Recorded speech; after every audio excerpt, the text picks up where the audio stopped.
নমস্কার, গল্প স্বল্প বাই মৌসুমীর চ্যানেলে আপনাদের স্বাগতম। আজকে আমি আপনাদের জন্য নিয়ে এসেছি খুব সুন্দর একটি গোয়েন্দা গল্প। গল্পের নাম সবুজ বলতা।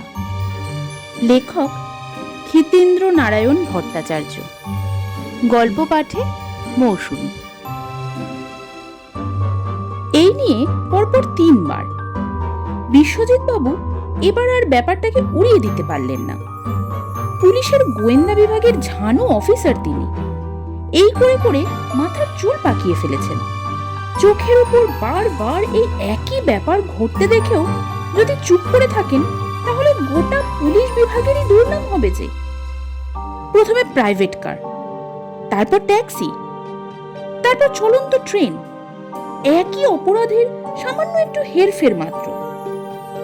কস্তুরচাঁদ ঘড়িয়াল মস্ত বড় লোকের ছেলে, দিদার টাকার মালিক।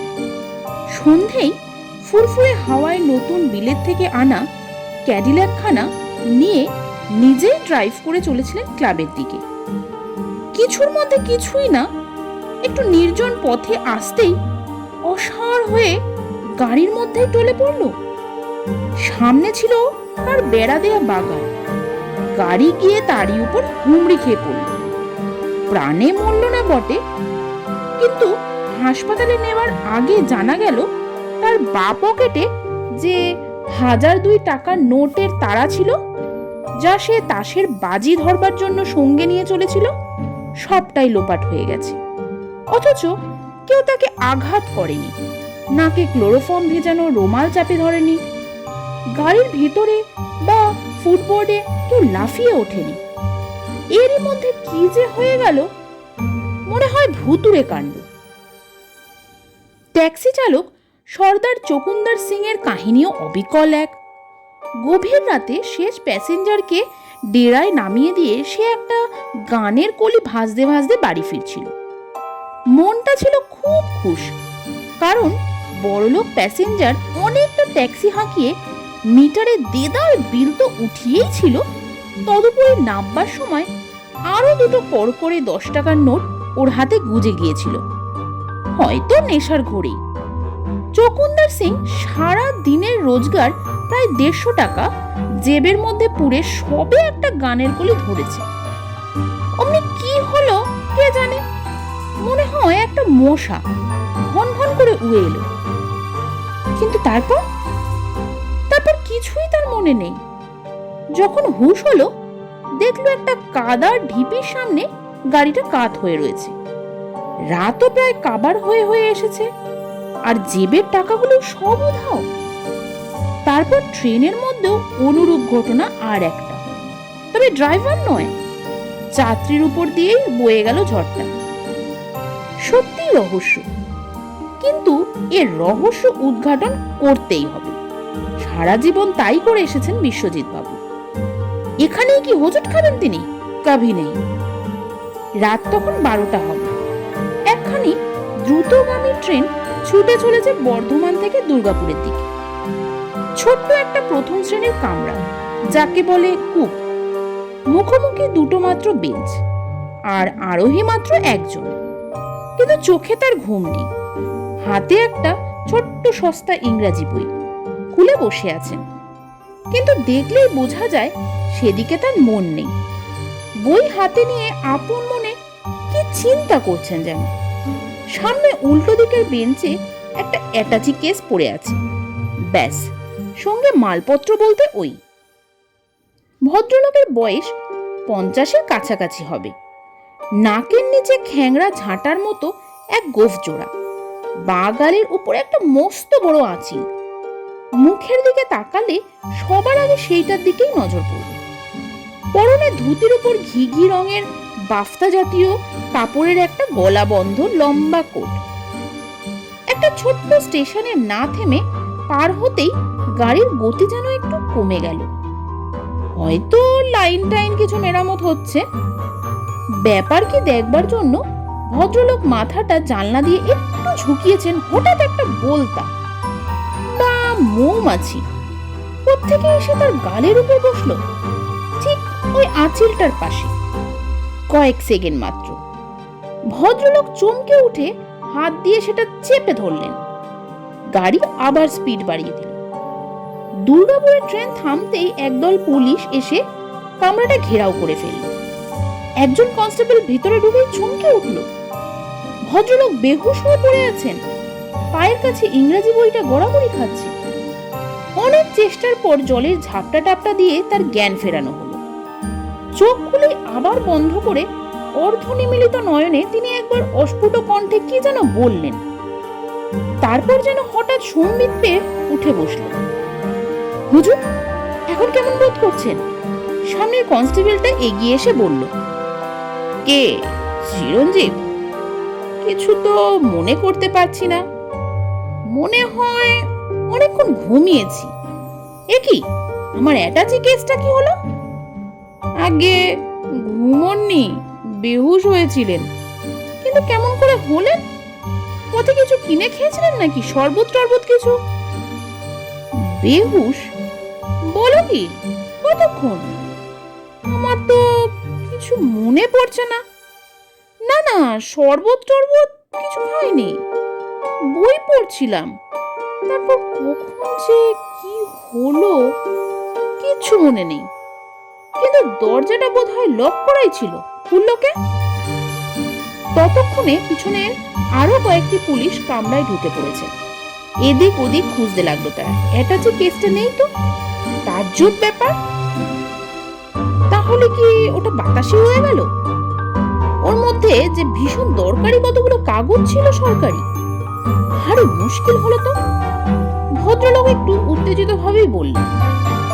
এবারে যে কথা বলল তার নাম ধরম সিং। বলল, অপরাধী হয়তো পাশের কামরাতেই ছিল, সুযোগ পেয়ে সঙ্গে সঙ্গে তার সদ্ব্যবহার করেছে। আমার কামরায়ও 2-3টে লোক কখন নেমে গিয়েছে দেখেছি। বোধহয় একটু তন্দ্রা এসেছিল, খেয়াল করিনি। কিন্তু এ কি, আপনার কাপড়ের উপর ওটা মরা বলতা দেখছি যে? না, ঠিক বলতা নয় বোধহয়, তবে দেখতে অনেকটা বলতার মতো। রংটা কেমন সবজে সবজে। সবুজ রঙের বলতে হয় নাকি? এ পোকাটা এলোই বা কোত্থেকে? দেখি দেখি। ভদ্রলোক কৌতূহলী হয়ে বললেন। তাই তো, বলতার মতোই ঠিক দেখতে, কিন্তু রং তো হলুদ নয়, সবুজ। ভালো অদ্ভুত পোকা তো। এটাকে ফেলবো না, কাগজে জড়িয়ে রেখে দিই বলে তিনি সত্যি সত্যি সেটা কাগজে মুড়ে পকেটে রেখে দিলেন। তারপর বললেন, পোশাকটা আর বদলানো যাবে না, সেটাও চুরি গেছে। যাক, এগুলোর এখন আর দরকার নেই বলে এক টানে গালের উপর থেকে কি একটা টেনে ফেলে দিলেন।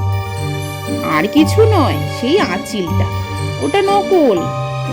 তারপর রুমাল দিয়ে গোফের নিচে সজোরে ঘষতেই খ্যাংরা গোফটাও আলগা হয়ে উঠে এলো।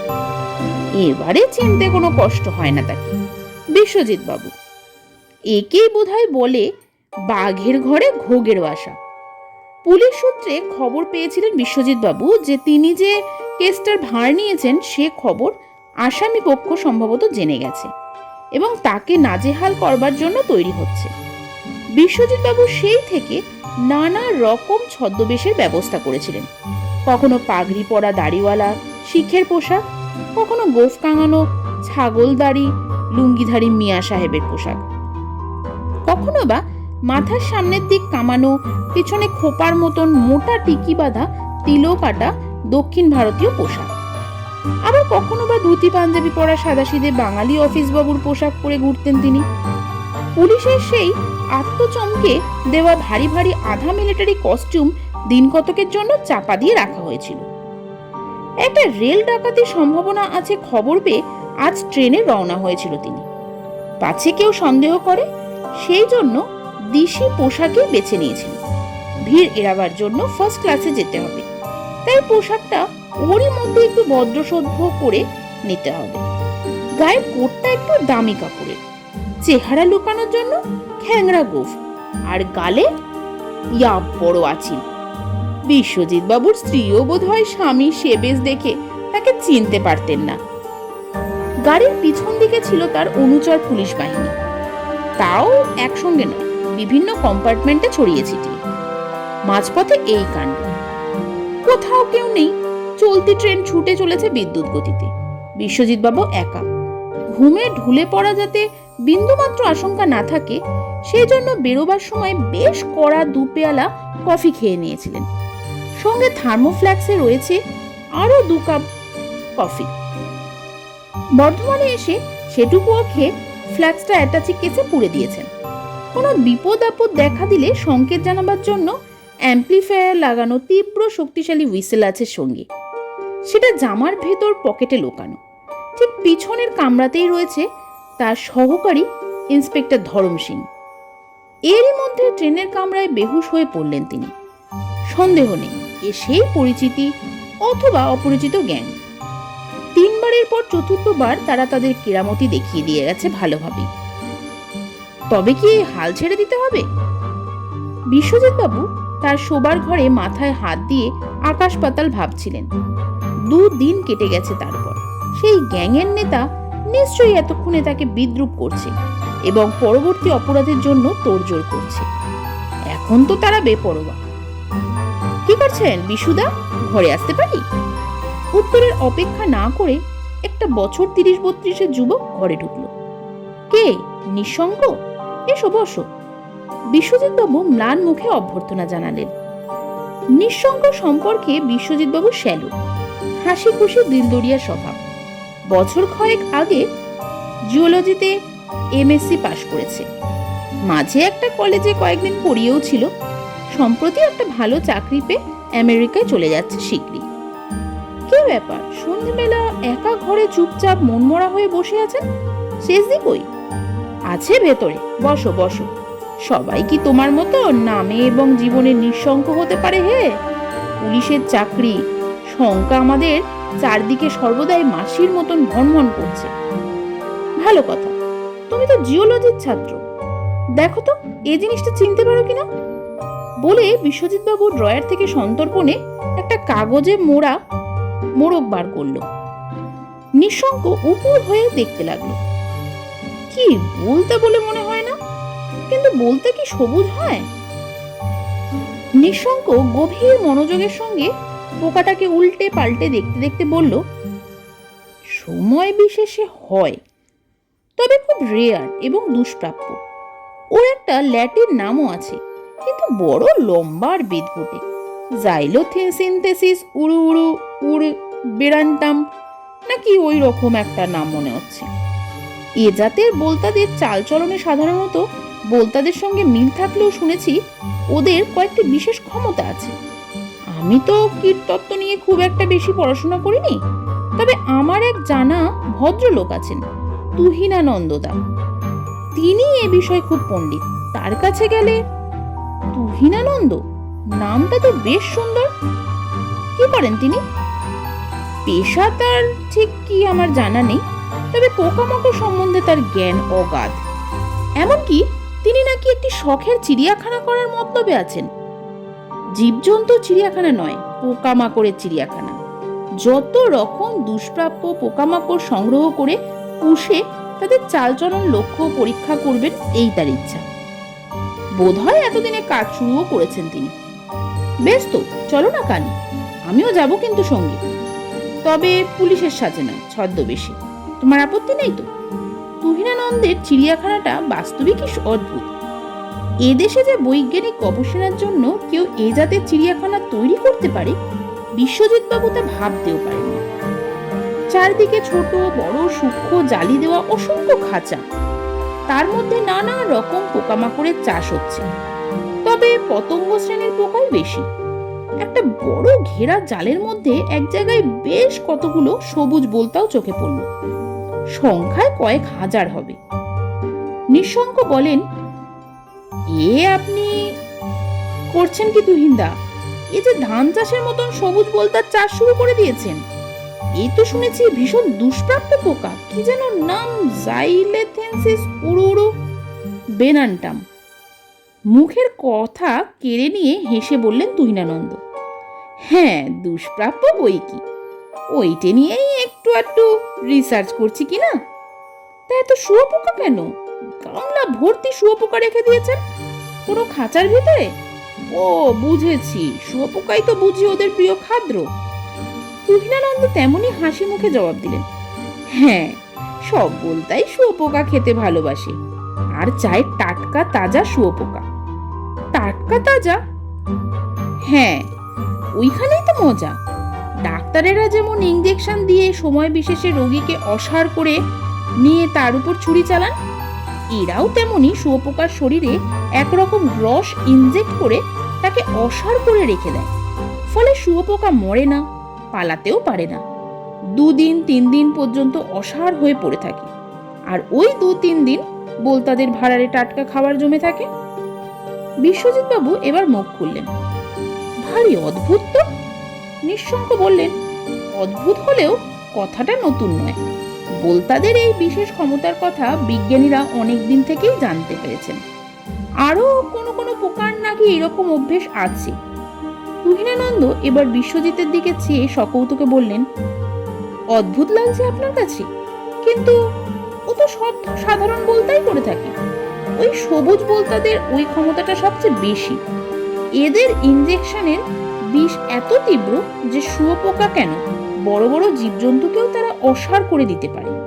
অথচ কামড়াবার সময়, অর্থাৎ যখন ওরা ইনজেকশন দেয়, তখন এত কম জ্বালা করে যে সবসময় টেরও পাওয়া যায় না, আর কাজও হয় অতি দ্রুত।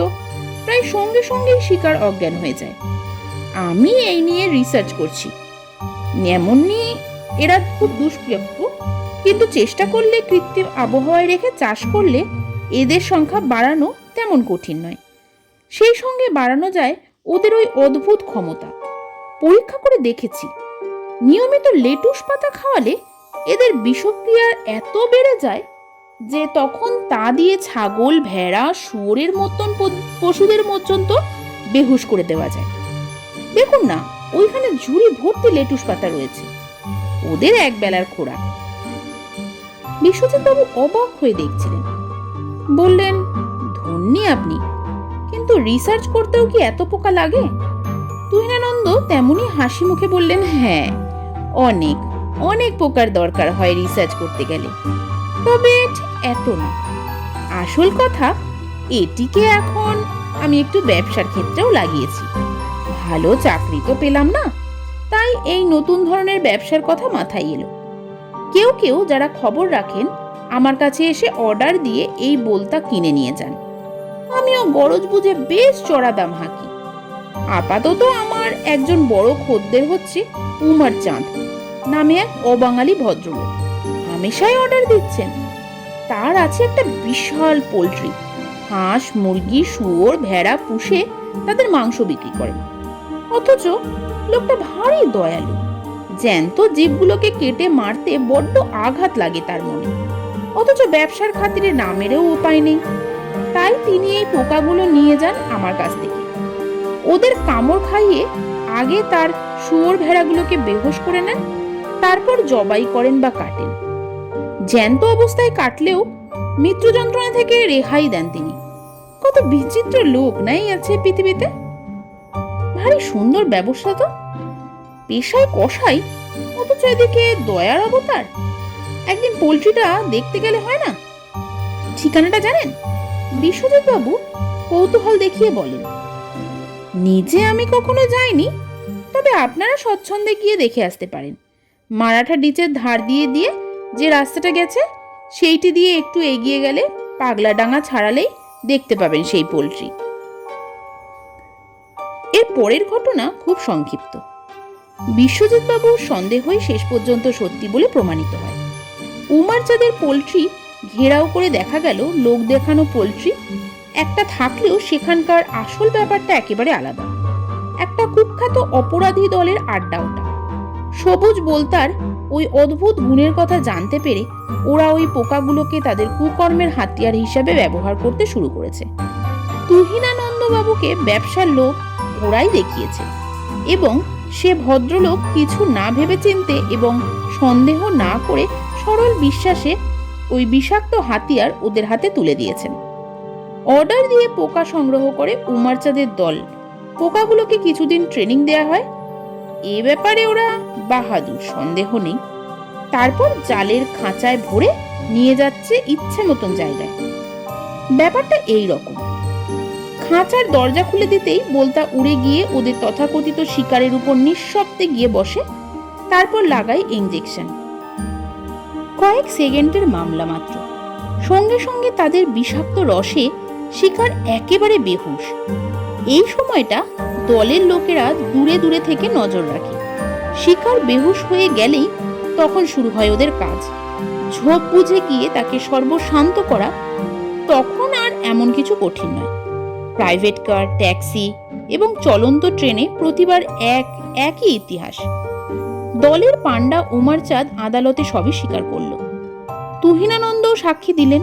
সাজা হলো দলের। তুহিনানন্দকে সাবধান করে ছেড়ে দেওয়া হলো।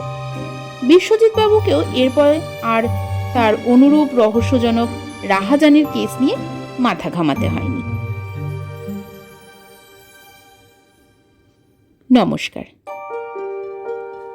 গল্প পাঠ ভালো লাগলে অবশ্যই একটি লাইক এবং শেয়ার করে দেবেন, এবং গল্প পাঠ কেমন লাগলো এবং অন্য কোনো গল্প পাঠ আপনারা শুনতে চান কিনা অবশ্যই কমেন্ট করে জানাবেন। ভুল ত্রুটি কিছু হয়ে থাকলে নিজ গুণে ক্ষমা করে দেবেন। অনেকদিন পর আবার গল্প পাঠ শুরু করলাম, আশা করি আগের মতোই পাশে থাকবেন। খুব শীঘ্রই দেখা হচ্ছে নতুন করে গল্প নিয়ে। এতক্ষণ সঙ্গে থাকার জন্য অসংখ্য ধন্যবাদ। নমস্কার।